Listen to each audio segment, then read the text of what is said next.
We're from Phoenix, Arizona. We're part of the Maricopa Live Steamers Club. So we started this project a year and 2 months ago. We had nothing, no parts, anything ready. But because I've built one of these before, we kind of had a good idea of what we needed. So I talked to Dan and we decided to just go ahead and order everything and anything we would need for it. It's a early 70s Denver and Rio Grande tunnel motor, an SD40 T2. I picked 5353 just because I did just a little bit of online, said I want a cool number, and I wanted an odd number, so I went with that. So we started ordering all the axles and wheels and motors, motor controllers and parts.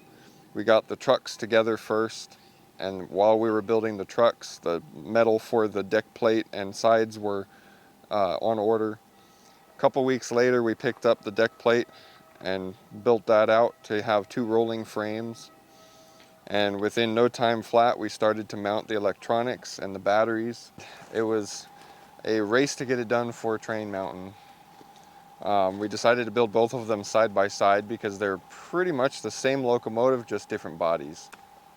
So we had to make a hard choice because of which one we could finish up. So he said, let's just finish up the tunnel motor as far as we can. And Yeah. we put, paint on it about a month ago? Yep. 3 weeks ago? It's been a month ago, about right now, that we put paint on Memorial Day it. weekend. Yeah, Memorial Day. And as it came closer and closer to the Triennial coming up, we had to make a decision of, do we want to keep working on both of them and have them both unfinished, or do we want to focus on one and just get it done? And so I made the decision to put mine on the back burner and leave it as it is, and to focus on finishing up the tunnel motor so that we could get paint on it and have it looking pretty snazzy, I should say, for the event. And I think we contacted Miracle Graphics, say, hey, can we get the graphics like this week? And he's like, yes. And he did it for us. And everybody's came together. A lot of people has worked very hard to get this up and running. The part that took probably the longest was the bodies. It was a lot of welding, all TIG welded aluminum, and then having to come back and grind them down smooth and smooth out the curves. The detail parts went on next. A lot of it is actually glued on with some metal epoxy, but some of it is welded. And there were a lot of challenges that we came up on as far as how to mount things or how to build certain parts of the details. One of the things that actually I'm very proud of was the grading on the intakes on the sides. These ones over here, especially, I ended up finding a wire mesh that kind of fit the bill for what we needed, and 3D printed a bending jig to get the nice perfect 1/4 inch corrugation in it. And then corrugated all my pieces and cut them down to size, and then ended up riveting on some aluminum angle and C-channel to hold it in place. So something that I wasn't sure how I was going to do, and I wasn't sure how it was going to turn out. The dynamic brake intakes here, or radiators, they're actually individual little laser cut pieces that were all welded in place.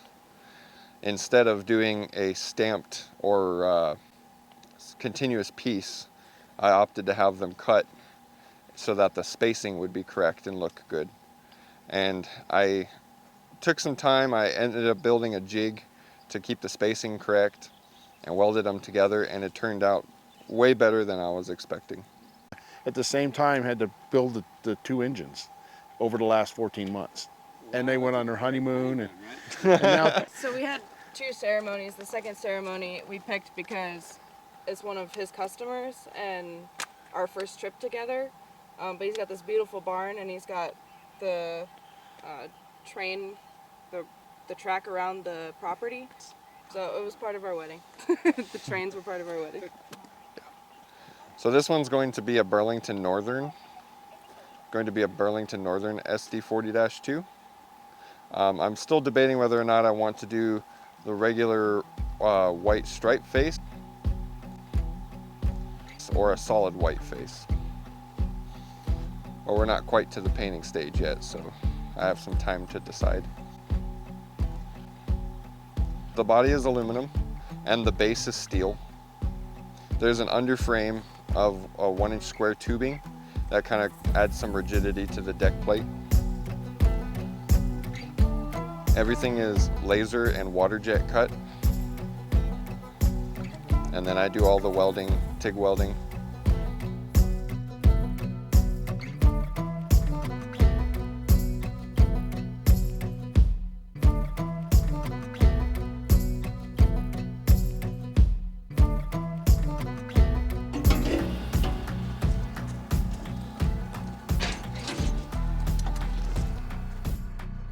Yeah, so the two are wired and set up exactly the same.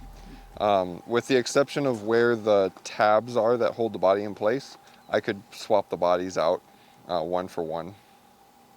Oh, and the ditch lights. They both have sound systems in them.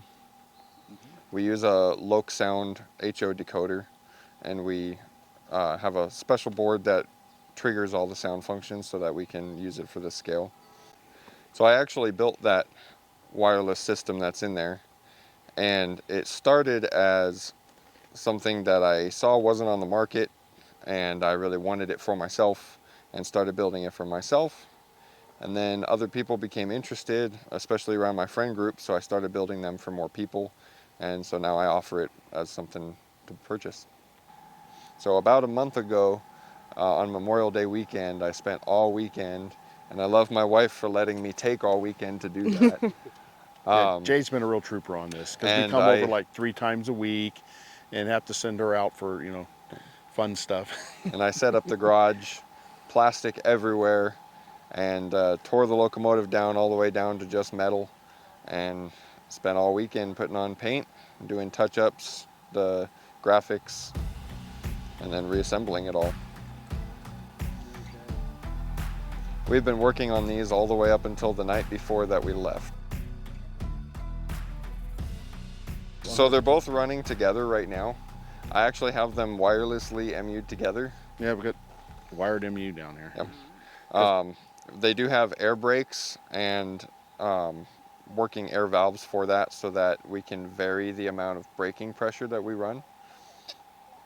And both units, like I said, are pulling. They both have 6 1.5 horsepower electric motors and 4 deep cycle marine batteries. So we should be able to run a decent part of the day before we have to charge up. Let's get this put on there. Oh, you want to put it on? Well, it's hard when Yeah. We'll put it on. We can do it. you're sitting up there. Come back towards me. Got it. It pushes down kind of hard. Got it. You got it on over there? Looks like it's good to me. There we go. There we go. Yeah, it's on the lines. As opposed to wheel brake, we have the pump brakes on the side, and there are certain other details we have that you wouldn't normally do. The next one we build, we're going to build a one with a wheel brake on the side. I think both of them. So we're building 2 more. I'm pretty good. I think we're going to do it. So we do have access to the electronics here. We have a speed limiter, so we can actually turn the top speed down if we want. Power switch, and then an emergency stop and a main battery on and off switch. Kind of a dual purpose. Oh, and on the side of each tank, he's got a red knob. Is a kill knob. So if something goes wrong, you just touch it. It will kill the engine. Period. That's a right off. There's It starts to go past you. Yep, and there's one of those on both sides, and either one of them will kill all the power. It's a safety thing. Yeah. So you never know. If you want to, I can show you what the app looks like. So whenever we're running, most of us are checking our phones every once in a while, checking to see that the amps and everything. So Yeah, when we're going downhill, it generates. That's Yeah. fun. So you can see the battery voltage. We do have a current draw, which is nothing right now because they're turned off. And then our temperature, 68 degrees on the front unit and 72 degrees on the rear unit.